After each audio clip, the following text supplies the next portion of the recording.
Alafa malafi bifakhetira jalala dukati nakabesira Alafa malafi bifakhetira jalala dukati nakabesira Jalle jetu dambaweerara bareeda romoo Akkam jirtu kabajamtoota hordoftoota jaalala dhugaa nagaa fi fayyaan bakkuma jirtanitti isiniif haa ta'u isiniin jedha.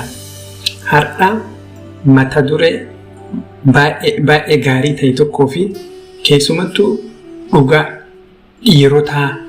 dhiironni amala akkamii qabanii jaalala keessatti amala akkamii hordofanii dhugaan jirtu maalii ka jedhu wajjin laallaa hanga sagantaa kana hanga dhumaatti akkana wajjin turtan ammumarraa kabajaan isin gaafadha.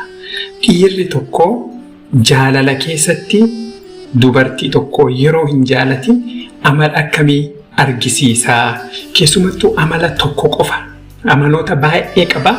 Amala tokko ka baay'ee guddaa amala hunda ibsuu danda'u akki dhiirri tokko dubartii tokko hin jaalanne amalli kun sirriitti ibsaa jechuudha. Maarree hordoftoota koo dhiirri tokko yeroo dubartii tokkoof jaalala hin qabne amala akkamii itti mul'isaa gaafii jedhuu fi deebiin sirriitti na dhageeffadha.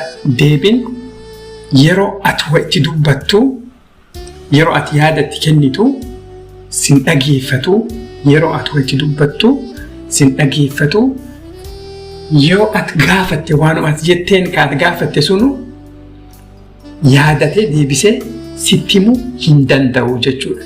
Dhiira tokko wajjin waan tokko haasoftee waan ati haasofte sun inni kan yaadanne ta'ee ka dagatu ta'e taanaan dhiirri sun jaalala akkasii hin qabne dhugaan amaloota dhiirarraa kan ibsu mul'isaa jechuudha. Maarree hordoftoota koo amaloota dhiiraa keessaa waan tokko akka barannee abdii guutuu hin qaba. Ammoo viidiyoon kun isinitti tolaan laayikii gochuun dagatinaa namoota chaanalii keenyaa faaraa hordoftan subscribe godhaa. Ammoo waan na wajjin turtanii fi galatoomaa hanga viidiyoo biraatii wal agarrutti yeroo gaarii.